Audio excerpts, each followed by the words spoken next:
Maka mereka akhirnya bersepakat untuk masing-masing berdoa kepada Allah dan bertawassul dengan amal yang paling dia andalkan. Salah satu di antara mereka berdoa, ya Allah, aku memiliki kedua orang tua dan Engkau Maha tahu bahwa saya sangat berbakti kepada mereka. Saya tidak pernah buat kecewa mereka. Saya selalu bikin senang mereka. Ya Allah, kalau memang berbaktiku kepada orang tua ini Kau terima, maka tolong bukalah pintu, bukalah atau geserlah batu besar yang menutupi pintu gua ini. Allah mengijabah doa tersebut dan akhirnya batu itu bergeser sedikit dengan izin Allah, bergeser. Tapi baru sedikit, mereka belum bisa keluar. Lalu orang kedua berdoa dan dia bertawassul, ya Allah, Engkau Maha tahu bahwasanya aku dulu punya seorang pegawai. Pegawai saya itu pernah menitipkan uang sedikit, lalu dia pergi tanpa kabar bertahun-tahun. Uang dia itu aku kembangkan, aku bisniskan sampai menjadi miliaran rupiah bahasa kita. Ketika datang dia mengambil uang itu dan aku berikan semua tanpa aku kurangi 1%. Artinya dia punya amalan amanah, tidak mengurangi harta orang sedikit pun. Walaupun orang yang punya harta itu kurang mengerti kepada dia tidak merasa kecewa. Dia berkata, ya Allah, dengan sifat amanahku ini, kalau memang Kau terima, tolong jadikan wasilah dan aku mohon batu yang menutupi pintu gua ini geserlah. Maka dengan izin Allah batu bergeser lebih lebar lagi, tapi mereka belum bisa keluar juga. Maka orang yang ketiga dia bertawassul kepada Allah dan berdoa, ya Allah, Engkau Maha tahu bahwa dahulu pernah aku dihadapkan pada situasi yang sangat berbahaya. Itu pernah dia berdua-duaan di kamar dengan misanannya wanita, tetapi karena terpaksa si wanita ini akhirnya awalnya diajak untuk berzina oleh si laki-laki ini, si wanita ini terpaksa mengiyakan karena kondisinya yang keluar. Setelah justru dia mau berzina, ketika si laki-laki ini mau berzina, hampir mendatanginya, maka si perempuan tadi berkata, bertakwalah kamu kepada Allah. Saat itu langsung dia ingat neraka dan dia meninggalkan, tidak jadi berzina. Dia berdoa kepada Allah, ya Allah, amalan ketakwaanku meninggalkan zina itu, pada saat itu aku sangat mampu melakukannya. Kalau memang itu Kau terima, ya Allah, jadikanlah ini wasilah, ya Allah, geserlah batu ini. Maka batu itu terbuka dengan lebar, bergeser dengan jauh, dan pintu gua terbuka dengan lebar. Ini diceritakan oleh Nabi Muhammad SAW. Karena itu para ulama dari hadis yang sahih ini menjelaskan, apabila orang itu diberi taufik oleh Allah, apabila seseorang diberi kekuatan oleh Allah untuk mengamalkan suatu amalan yang berat, amalan yang sulit, dan itu ada satu keyakinan di sisi Allah punya nilai, maka bisa dijadikan sebagai tawassul. Ya Allah, Engkau dulu pernah memberikan aku kekuatan berbuat begini, dan aku sekarang dalam kesulitan, dengan wasilah amalku itu, tolong hajatku yang ini Kau mudahkan, ya Allah. Ini tawassul dengan amal soleh, dan ini disepakati oleh semua mazhab, semua ulama. Tidak ada satu ulama pun yang mengingkari tawassul dengan amal soleh. Nah, karena itu, ayolah ikhwan, kita bertawassul kepada Allah dengan kehadiran kita di majlis ini. Mudah-mudahan Allah mengampuni dosa-dosa kita. Semoga Allah memudahkan hajat-hajat kita. Semoga Allah membuka hati kita dengan ilmu yang bermanfaat. Semoga Allah menjadikan kita orang-orang yang sukses dunia akhirat. Semoga Allah panjangkan umur kita dalam taat. Semoga Allah luaskan rezeki bagi kita.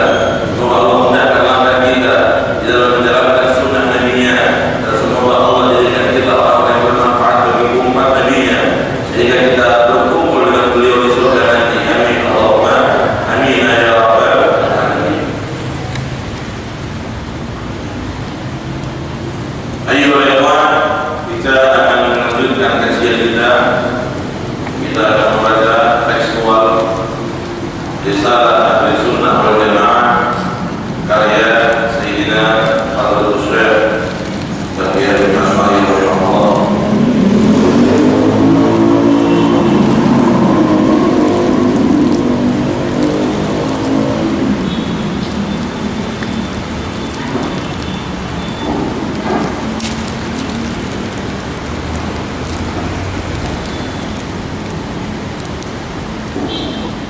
Bismillahirrahmanirrahim.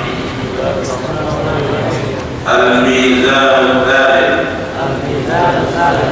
Mizan al-Tamyiz bi Syawahid al-Ahkam, wa huwa tafsiriyun yanqasimu ila aqsam al-syari'ah as-sittah, a'ni al-wujub wal-nadb wal-tahrim wal-karahah wa khilaf al-awla wal-ibahah wa kullu man hadha li aslin bi wajhin sahih wa adlin la budda fihi ulhiqa bihi wa ma وعلى هذا الميزان جرى كثير من المحققين واعتبرها من حيث اللغة للتقريب والله أعلم.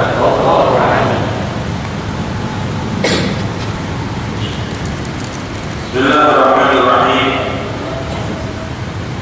Di dalam poin yang baru kita baca, Asy-Syaikh Al-Arif Billah Bahdi Hasyim Asy'ari menyinggung bahwa salah satu timbangan yang perlu untuk dijadikan barometer di dalam menilai hukum-hukum tentang hal-hal yang baru, yaitu kita menggunakan barometer fikih dengan hukum yang berbeda-beda. Artinya, sebagian ulama ada yang mengatakan bahwa bid'ah itu bisa dibagi menjadi 5 atau 6 hukum. Ada bid'ah yang wajib, ada bid'ah yang sunnah, ada bid'ah yang makruh, ada bid'ah yang haram, ada bid'ah yang mubah, ada bid'ah yang khilaful aula. Mungkin bagi kita agak aneh, bid'ah kok bisa macam-macam, padahal yang kita dengar semua bid'ah itu sesat. Pada majlis-majlis sebelumnya kita sudah mengisbatkan bahwa hadis Rasulullah yang mengatakan semua bid'ah sesat itu tidak bisa dipahami seperti pemahaman sebagian kelompok dari kaum muslimin yang mereka memahami bahwa setiap bid'ah sesat artinya semua yang di zaman Nabi tidak ada berarti haram, berarti sesat. Tidak bisa dipahami semacam itu. Karena kalau kita memahami hadis tersebut bahwa semua yang bid'ah itu haram, semua yang bid'ah itu sesat, maka akan menjadikan hidup kita ini berhenti, gerakan dakwah kita berhenti, gerakan pendidikan kita berhenti, urusan-urusan keagamaan banyak yang harus berhenti. Bagaimana tidak? Kita kalau melihat Mekah saja, yang namanya Masjidil Haram, Mekah Madinah, Masjid Nabawi, itu banyak hal-hal yang di zaman Nabi tidak ada, tapi tetap dibiarkan.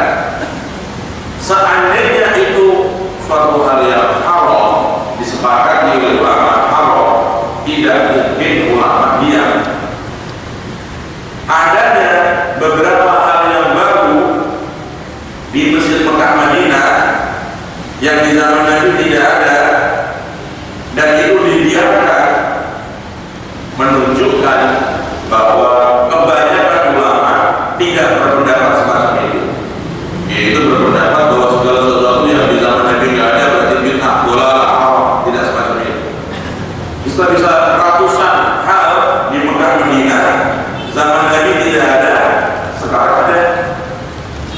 Contoh, ada kebiasaan mengganti lampunya Ka'bah. Kebiasaan dilakukan oleh Raja Saudi, mereka mengganti lampunya Ka'bah setiap bulan Sya'ban, tanggal 10, tanggal 9 kurang lebih. Mereka mengganti itu, ya, dan ditulis ayat Al-Quran di lampunya Ka'bah itu dengan tinta emas, dengan benang yang terbuat dari emas. Ini semua tidak ada zaman Nabi, tidak ada zaman sahabat, tidak ada di zaman tabi'in. Dan itu juga kalau kita bahasakan secara ekstrim ada berlebihnya.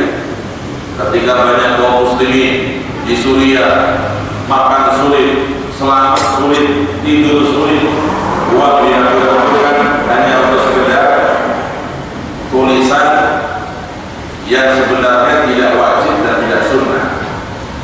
Kenapa itu dibiarkan? Karena tidak semua orang sepakat bahwa itu bid'ah yang haram. Ya. Jadi kita harus merawat pendapat orang-orang yang mengatakan semua yang bid'ah yang zaman Nabi nggak ada itu dhalalah, hanya berdasarkan kalimat kullu bid'atin dhalalah. Kan kalimatnya kullun, semua. Maka kebiah ya semuanya bid'ah. Padahal kalau belajar bahasa Arab secara mendalam, secara luas, maka tidak semua kullun artinya semua. Kadang-kadang lafaz kullun itu artinya semua, tapi ada pengecualian. Seperti firman Allah, kullu syai'in halikun illa wajhah. Segala sesuatu ketika ditiupkan trompet hari kiamat, maka semuanya akan mati, semuanya akan hancur kecuali Allah. Wajah yani Allah. Bukan berarti semuanya mati tanpa kecuali. Ada yang nggak mati selain Allah, yaitu malaikat Israfil yang niup. Dia kan disuruh niup sama Allah. Israfil ini udah siap dari mulai diciptakan oleh Allah. Mulai diciptakan oleh Allah itu Israfil sudah siap dengan trompetnya. Tinggal pun mati semua ini, hancur jagat. Ya, tinggal menunggu perintah. Nah, ketika diperintah untuk meniup trompet, terjadi kehancuran semua makhluk. Israfil tidak mati, dia yang meniup. Ditiup oleh Israfil, semuanya mati kecuali Israfil dan Allah. Lalu Allah berkata, "Hai Israfil, engkau pun harus mati." Setelah ditiup, semuanya mati. Israfil dimatikan oleh Allah. Setelah mati, lalu Allah dengan kehendaknya, dengan kebijaksanaannya menghidupkan Israfil lagi. Fa'ahyahu, maka pertama kali yang hidup Israfil. Setelah malaikat Israfil alaihissalam hidup, diperintah lagi untuk niup. Tiupan yang kedua, itulah semua yang mati bangkit, bangun, dibangunkan oleh Allah Subhanahu wa Ta'ala. Maka ayat Al-Quran yang mengatakan bahwa semua itu akan hancur saat ditiup trompet, bukan berarti semua, ada pengecualian, yaitu yang disebut malaikat Israfil. Ini Al-Quran. Dan ada ayat-ayat yang lain di Al-Quran yang lafaznya kullu, tapi tidak berarti semua secara mutlak. Bisa berarti semua, tapi ada pengecualian. Seperti ayat Al-Quran yang mengatakan ba'atha 'alaihim dabbatan, ya, yang di ayat itu dikatakan bahwasanya ada binatang yang akan memakan segala sesuatu. Ta'kulu kulla syai'in, dia akan memakan segala sesuatu. Ada binatang yang nanti diutus oleh Allah di hari kiamat, yang mendekati hari kiamat, itu dia akan memakan segala sesuatu. kalimatnya kulla syai'in akan memakan segala sesuatu. Berarti dimakan semua sampai tembok-tembok, sampai namanya lantai-lantai, pohon-pohon. Enggak. Maksudnya memakan segala sesuatu yang bisa dimakan. Bukan semua. Mau makan bumi, makan langit, enggak bisa. Jadi Allah akan mengutus, akan menciptakan di hari sebelum hari kiamat binatang. Yang binatang itu akan memakan segala sesuatu. Redaksi Al-Quran itu segala sesuatu. Ta'kulu kulla syai'in, makan segala sesuatu. Kalau logikanya pakai orang yang dangkal bahasa, berarti makan semua, termasuk rumah dimakan, kapal dimakan, pesawat dimakan. Tidak begitu. Karena menurut ulama ahli tafsir, maksudnya dia memakan segala sesuatu yang bisa dimakan. Yang bisa dimakan. Kalau nggak bisa dimakan, dia nggak dimakan. Ini yang dia dimakan mungkin ya binatang-binatang yang lain, atau mungkin makanan-makanan yang bisa dimakan oleh binatang tersebut. Tapi yang tidak bisa dimakan seperti gedung-gedung pencakar langit atau pesawat-pesawat atau kapal-kapal yang tidak dimakan, yang tidak dimakan. Berarti menerjemahkan segala sesuatu dalam arti mutlak itu salah, tidak sesuai dengan ilmunya para ulama yang lebih luas dalam ilmu bahasa, lebih dalam dalam ilmu sastra, lebih menguasai tafsir Al-Quran. Jadi secara ilmiah sudah kita isbatkan bahwa tidak bisa diartikan kullu bid'atin dhalalah, segala yang bid'ah itu sesat. Karena kalimat kullu di situ tidak bisa diartikan semuanya secara mutlak. Jadi setiap bid'ah yang melanggar Al-Quran, melanggar hadis, melanggar ijma', itulah yang dhalalah. Kalau bid'ah yang tidak melanggar Al-Quran, tidak melanggar hadis, tidak melanggar ijma', maka tidak dikatakan dhalalah. Nah, dari pintu ini para ulama ada yang lebih detail. Mereka merinci bid'ah itu ada 5 hukum. Ada bid'ah yang wajib. Allah Akbar. Ya, orang yang tidak pernah itu bisa sepakat. Bid'ah wajib. Tahunya bid'ah ini neraka. Bid'ah ini langsung dhalalah. Oh, ada bid'ah wajib. Ada bid'ah wajib. Apa itu bid'ah wajib? Yaitu di zaman Nabi tidak ada, di zaman Nabi tidak ada, zaman sahabat tidak ada, tapi kita memerlukan hal itu untuk menyempurnakan wajib kita. Zaman Nabi tidak ada, zaman sahabat tidak ada, adanya di zaman sekarang. Tapi hal itu kita perlukan untuk menjadi sahnya wajib kita. Maka hukumnya wajib. Zaman Nabi tidak ada, zaman sahabat tidak ada, tapi wajib kita lakukan. Kenapa? Karena kalau tidak kita lakukan, kita melakukan wajibnya nggak sempurna. Kalau nggak dicontohin masih bingung. Contoh, orang membaca Al-Quran dengan tajwid hukumnya wajib. Kalau Allah Ta'ala warattilil Qur'ana tartila, bacalah Al-Quran dengan tartil, diperintah oleh Allah untuk membaca Al-Quran dengan tartil. Makna tartil dengan tajwid, jawidhu tajwida. Membaca Al-Quran dengan tajwid wajib hukumnya. Wajib, karena perintah Allah. Nah, kalau zaman sahabat Nabi dulu, mereka baca Al-Quran tanpa belajar tajwid seperti yang kita pelajari, langsung bisa. Oh, itu bahasa mereka. Sahabat Nabi, para tabi'in, nggak perlu ilmu tajwid, langsung bisa tajwid. Itu bahasa mereka. Tapi kita, orang Arab, orang Afrika, orang Amerika, orang Persia, ketika ingin belajar Al-Quran membaca dengan benar, karena wajib hukumnya baca Al-Quran dengan benar, dengan tajwid, maka wajib belajar ilmu tajwid.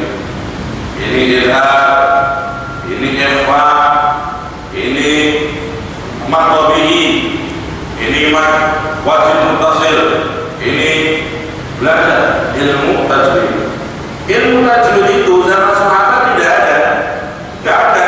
Dengan cari hadis dari Nabi yang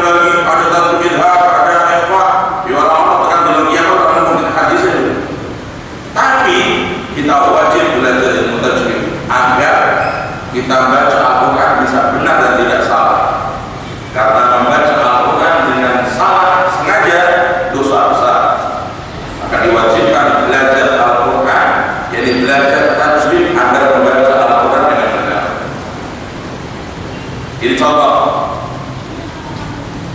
Lebih gambar lagi, Al-Quran di zaman dahulu, zaman Nabi itu ditulis tanpa titik, tanpa harokat. Dengan bayangin Al-Quran saya kira orang mau titik, orang mau harokat, tetapi makin orang punga-pungu motornya biaya. Zaman Nabi itu Al-Quran gak ada titik, gak ada harokat. Kok harokat titik gak ada? Kok bisa membedakan fa gimana? Ya gak bisa ditanya, itu bahasa mereka. Zaman dulu kalau nulis ba itu pendek, ba itu melengkung tapi pendek, gini gak pakai titik, gini aja, ada ba. Nanti kalau ta agak panjang, gak pakai titik. Kalau ta paling panjang, rawu panjang ta, gak pakai titik. Ketika Islam menyebar sampai ke berbagai negara, Persia, Roma, mereka orang Arab, mereka tidak bisa membedakan itu ini ta, sa, ba, sulit, ha, jim, ho, itu hampir sama. Maka para ulama menciptakan sebuah sistem untuk membaca Al-Quran. Maka diciptakan oleh Al-Imam Khalil bin Ahmad, gurunya Imam Sibawayh. Beliau menciptakan namanya titik-titik itu. Nah, kalau ba titiknya satu di bawah, kalau ta titik dua di atas, kalau ta titik tiga di atas, jim ada titik satu di tengah, ha ada titiknya, kho ada titik satu di atas. Ini semuanya bid'ah. Zaman Nabi nggak ada, zaman sahabat nggak ada zaman. Jadi kalau sekarang kita mau mengikuti pendapat orang itu semuanya bid'ah, ya hilangkan saja itu. Bon, saya cetak Al-Quran, kalau titik, kalau harakatnya, kan mau coba Islam, orang pulang-pulang. Sudah ada titiknya, sudah ada harakatnya, aja baca masih Masya Allah, gak perlu mandek-mandek. Bagaimana kalau nggak ada titiknya, nggak ada harakat? Karena itu para ulama berfatwa memberi titik, memberi harakat kepada mushaf, hukumnya bid'ah tapi wajib. Loh kok bisa wajib? Ya wajib agar umat Islam tidak salah bacanya. Maka diwajibkan mushaf itu bertitik, berharokat. Ini contoh agar kita terbuka pola pikir kita dan tidak kita terbiar-biar semua kita anggap bid'ah dalalah. Saudara-saudara, kemudian ada ulama yang lebih dalam lagi sekarang ini sampai bagaimana cara memahami Al-Quran. Memahami Al-Quran, tafsir itu harus menggunakan bahasa Arab. Al-Quran bahasa Arab, berarti kalau untuk memahami bahasa Al-Quran harus dengan ilmu. Belajar ilmu nahwu, belajar ilmu sorof. Kalau kita diajari doroba, ilmu dorban, nanti ro'aitu kalban, arabtu bikalbin, kabeh orang hadisnya. Gak ada hadisnya kita suruh belajar nahwu sorof, kita belajar atau dorabtu zaidan, dorabtu kalban, itu tidak. Tapi semua ulama di semua negara sebelum menjadi ahli tafsir, sebelum menjadi ahli hadis, dia belajar ilmu nahwu, ilmu sorof. Memang bid'ah zaman Nabi nggak ada, zaman sahabat nggak ada, tapi ini hukumnya wajib karena dia mengantarkan kepada hal yang wajib. Wajib para ulama menjaga Al-Quran dari pemahaman orang yang sesat, dari pemahaman orang-orang yang bid'ah, dari pemahaman orang-orang fasik.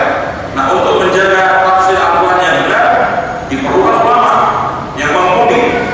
Dan ulama yang mumpuni salah satu tandanya dia sangat menguasai ilmu bahasa Arab dari awal sampai akhirnya, lautan ilmu bahasa, nahwu sorofnya, badi ma'anibayahnya, balaghahnya, dan seterusnya dan seterusnya. Ini semua bid'ah tapi tidak ada di zaman Nabi, tapi di sini kita wajibkan. Saudara-saudara, ini ada satu cerita tentang Imam Khalil bin Ahmad. Imam Khalil bin Ahmad bin ahli nahwu, ya.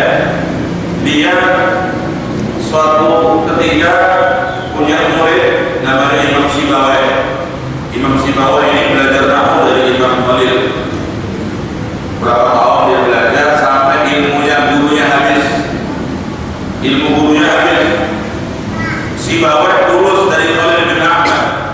Ketika sampai di kampung dia mengajar nahwu, ternyata lebih menarik daripada gurunya. Murid melebihi guru. Masya Allah, lebih fasih, lebih indah bahasanya, sahih apa? Dia bisa menguasai sastra-sastra yang tinggi. Sampai Khalil bin Ahmad al-Imam, beliau hatinya susah. Susah bukan karena ini. Seorang guru yang hakikatan itu senang kalau muridnya melebihi dia. Ya, di antara tanda seorang syekh, seorang guru yang ikhlas, dia senang apabila memiliki murid lebih alim daripada dia. Karena sealim-alimnya murid, pahalanya mengalir daripada gurunya. Nah, ini Imam Khalil senang, tapi dia malu sama Allah. Ya Allah, saya ini kok ilmu sudah saya berikan kepada Sibawai semuanya. Sekarang ini kelihatannya dia lebih hebat daripada saya. Saya malu kepadamu ya Allah, kok saya tidak punya ilmu yang lebih daripada dia. Akhirnya dia keluar dari kotanya, dia pergi ke hutan. Dia belajar hidup di hutan. Dia banyak sholat istiqoroh, dia minta sama Allah, ya. Dan dia minta sama Allah kasih ilmu yang tidak dimiliki oleh siapapun. Nah, ilmu semua milik Allah. Wa 'allamnahu min ladunna ilma. Ya, seorang mukmin harus yakin semua pengetahuan yang ada dalam benaknya, semua ide-ide yang cemerlang dari dalam dirinya itu ilham dari Allah. Tanpa ilham dari Allah nggak mungkin kita punya ide yang cemerlang, punya sebuah pendapat yang hebat, semua dari Allah. Maka kalau Bapak minta sama Allah, minta cepat paham pelajaran, bisa paham Al-Quran, minta untuk bisa paham fikih, paham hadis, minta sambil belajar. Maka jangan salah paham. Kalau saya kepengen ngalih fikih, buat terkasih fikih dan mendekat aspek terus dikir kan. Bahkan buat dikir terus mendandingin mulai dulu. Masya Allah, bukan begitu caranya. Kalau belajar fikih, belajar fikih, menulis, menghafal, diskusi dengan ulama sambil mohon sama Allah ilmu. Nanti dikasih.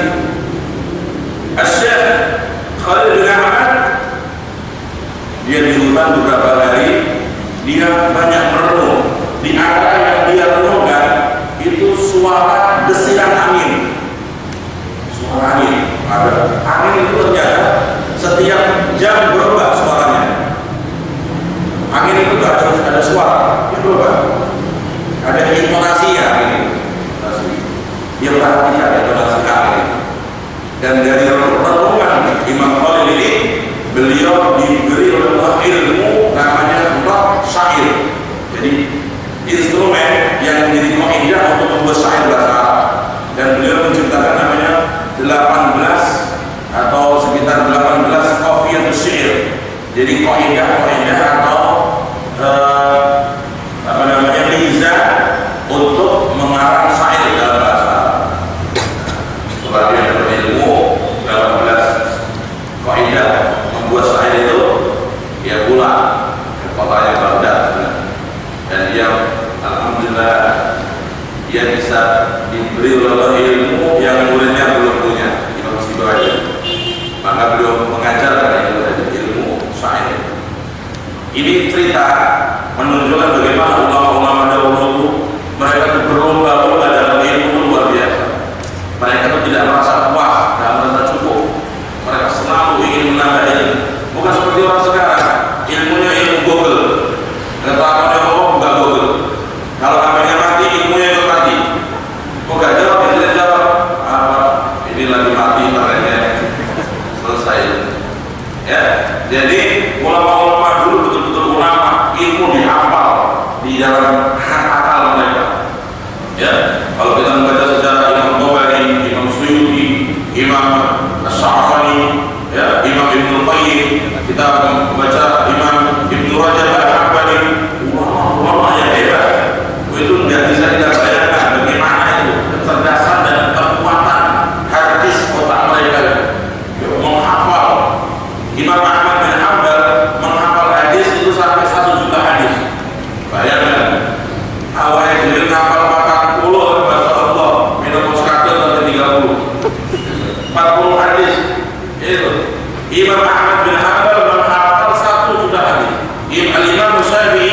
menghafal 600.000 hadis.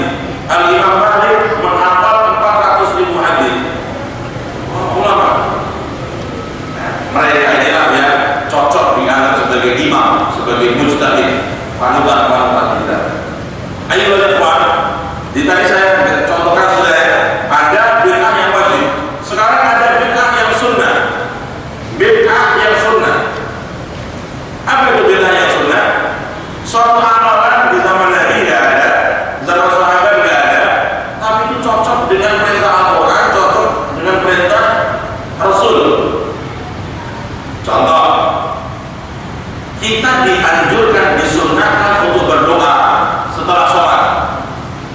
Nabi pernah ditanya oleh seorang sahabat, ya Rasulullah, doa yang paling cepat diijabah itu kapan? Kata Nabi, 2 waktu, tengah malam dan usai sholat wajib. Kata Rasul begitu. Artinya setelah sholat wajib kita disunnahkan berdoa. Terus kita berdoa bagaimana?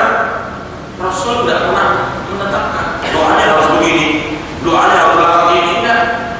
Kita baca doa apa yang kita mau minta sama Allah, bebas. Bahasa Arab nggak wajib, bahasa Cina kalau bisa ya monggo, bahasa India ya monggo. Doanya sunnah, dianjurkan untuk berdoa setelah sholat wajib. Apakah diwajibkan? Kalau kita bahasa berdoa dengan kemampuan hajat kita, ya Allah saya minta ya Allah mudah-mudahan nanti saya lulus dari kuliah ini, umroh ya Allah. Bid'ah. Nabi nggak ada doa itu, nggak ada dari itu komplot. Jadi kita diperintah untuk berdoa, ya udah diperintah doa. Apa yang Allah gerakkan di hati kita, doa.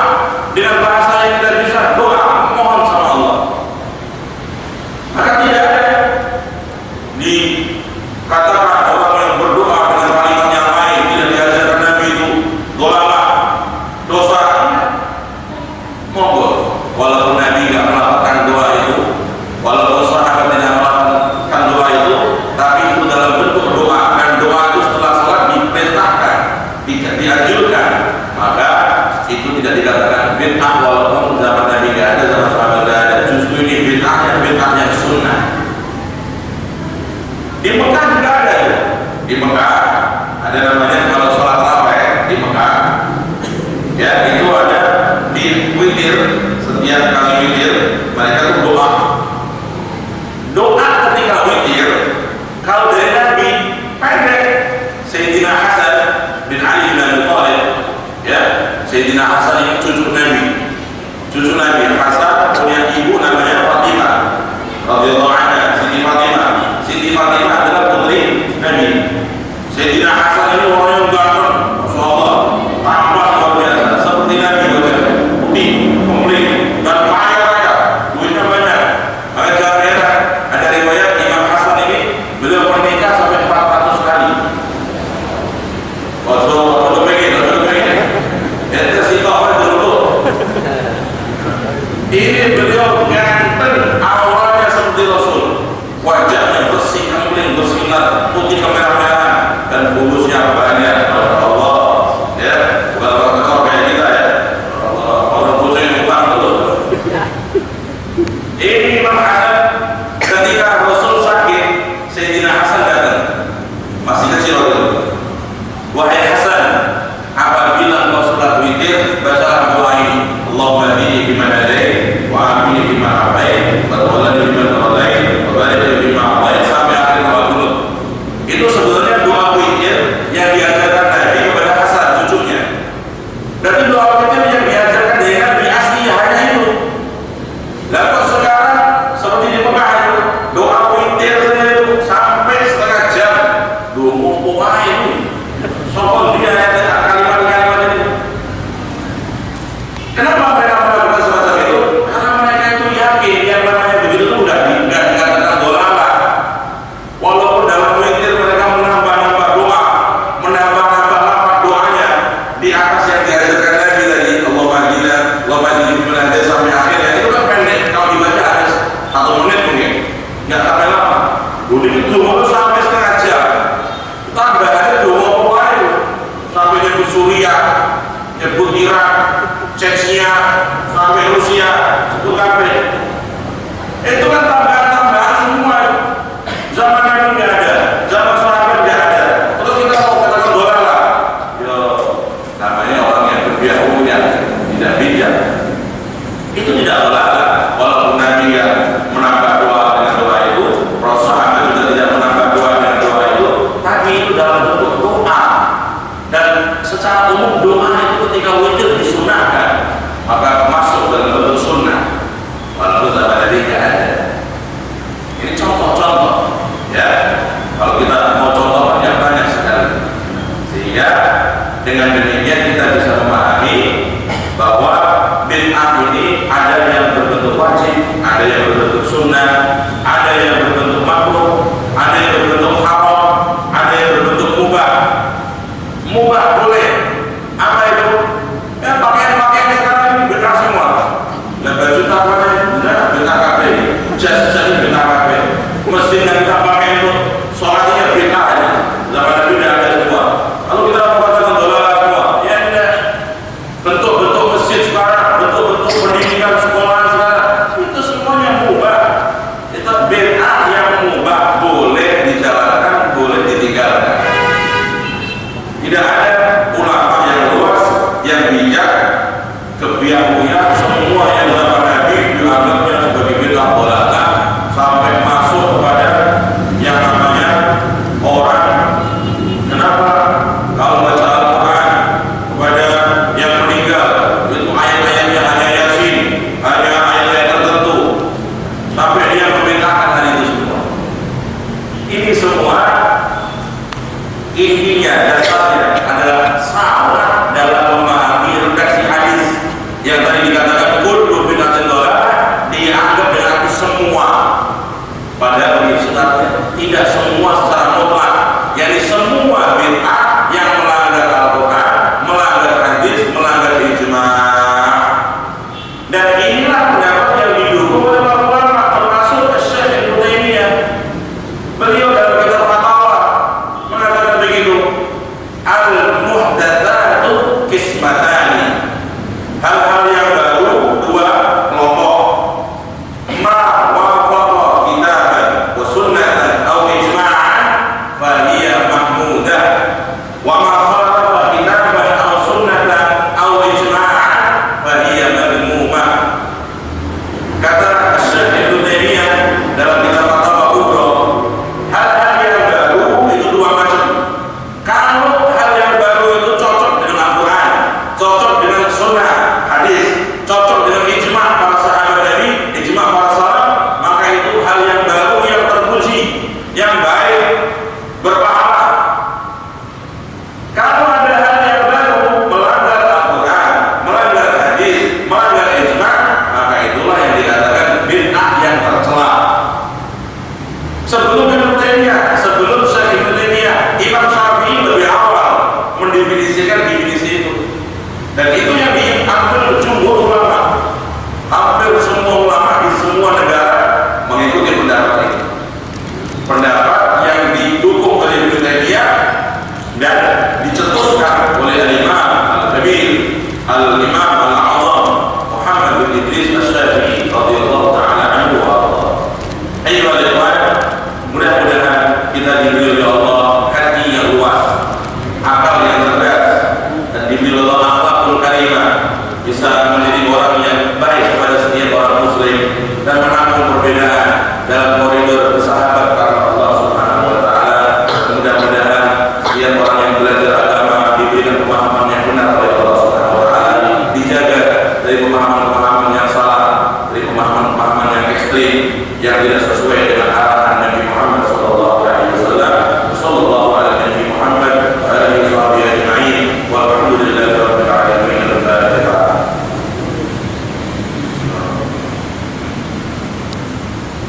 Ada waktu 5 menit, 7 menit untuk sesi pertanyaan.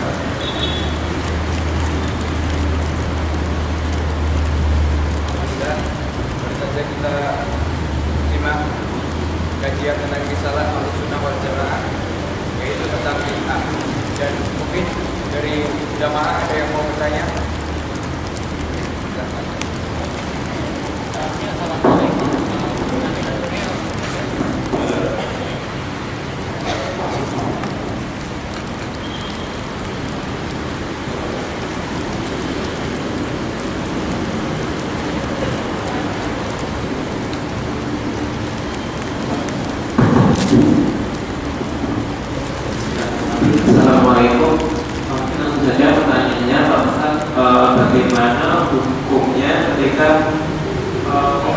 maksudnya ada sebagian orang yang mungkin dulu masih sangat-sangat awam dengan menggunakan agama, misalkan contoh sederhana saja, misalkan masalah najis gitu ya, masalah mendasar.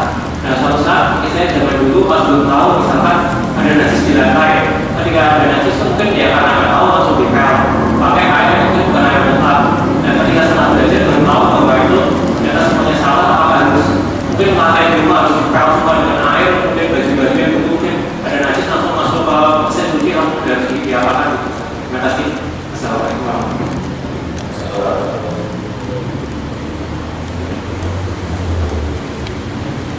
Bismillahirrahmanirrahim. Pertanyaan yang sangat baik sekali.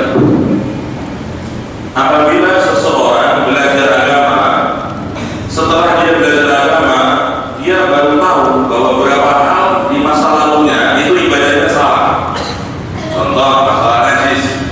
Selama ini kalau membersihkan najis langsung gelap, kita selesai ya. Pakai wangi semprot-semprot, udah selesai, yang penting nggak bau, yang penting hilang aromanya gitu. Ternyata setelah belajar ternyata harus dibersihkan ainiannya dulu. Setelah ainiannya baru dibersihkan dengan air, baru dilap, kasih air lagi dilap, sehingga itu secara fikih sudah dianggap suci. Apabila mengetahui hal-hal yang semacam ini perlu perincian.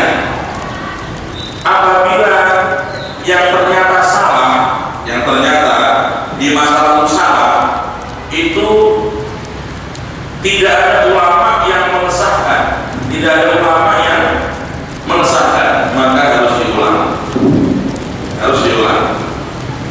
Contoh, ada seorang, mohon maaf, dia sholat, setelah dia dijilat setelah dia terkena anjing, atau terkena jilatan anjing, ya. Ketika dia terkena jilatan anjing, dia nggak peduli langsung sholat. Setelah dia belajar agama, dia ingat, oh dulu saya pernah itu habis digigit anjing saya langsung sholat, yakin. Maka hal semacam ini karena kebanyakan ulama secara utama mewajibkan orang sholat harus suci, maka dia mengulangi sholatnya. Apalagi kalau cuma 1-2 sholat, bukan dikotor, ringan.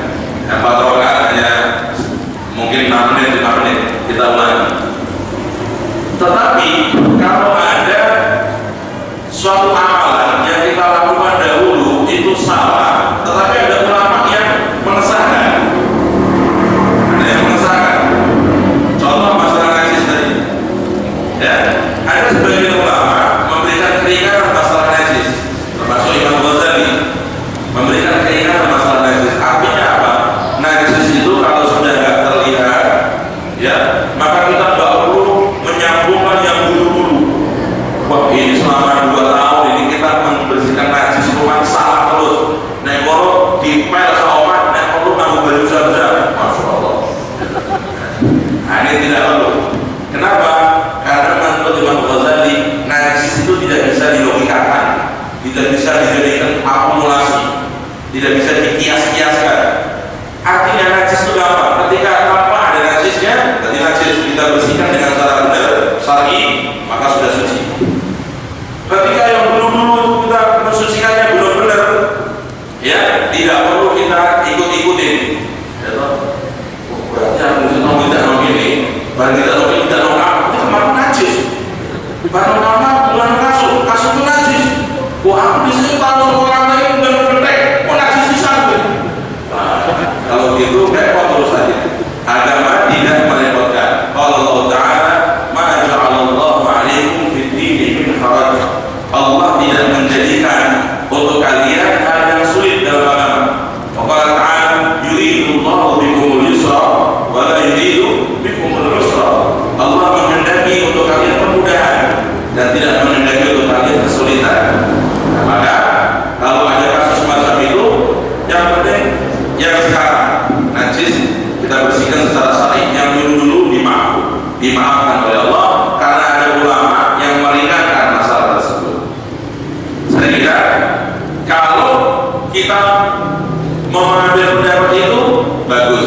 kecuali kalau hubungannya dengan masalah kehormatan wanita dan hubungannya dengan harta orang. Mungkin dulu kita pernah bisnis, ilmunya salah, kita nggak tahu ilmu bisnis secara Islami, tahu bisnis kita ternyata aku bisa jaga yang salah, saya tahu. Nah, kalau bisa kita kenakan lagi supaya lebih bersih hati kita. Itu juga akad nikah. Kalau akad nikah kita belajar agama, tahu akad kita itu salah tuh. Mungkin waktu kita nikah itu hanya pakai wali, nggak pakai saksi, atau mungkin nggak pakai saksi, nggak pakai wali, itu nikah apa? Wah, itu kalau memang kita begitu, untuk kehati-hatian berhubungan dengan wanita, kehormatan dan pernikahan, berhubungan dengan masalah harta orang, kita hati-hati. Kita selesaikan lagi, kita kena. Insya Allah kalau niatnya kehati-hatian dalam masalah agama, Allah akan memberikan taufik, memberikan bantuan kepada kita. Saya kira itu perincian secara singkatnya ya. Kalau ada pendapat yang masih bisa diambil, ya, yang menampung pakai. Tapi kalau ada pendapat yang bisa menampung, ulangi. Kecuali dalam dua hal, sebaiknya itu hati-hati masalah yang berhubungan dengan pernikahan dan yang berhubungan dengan harta orang di dalam kita bermuamalah. Saya kira demikian jawaban saya. Mohon maaf. Dan kita akhiri, mohon maaf yang lain akan bertanya, kita pending untuk pertemuan yang akan datang. Mudah-mudahan Allah memberkati umur kita. Amin. Allahumma amin. Akhir majlis kita berdoa.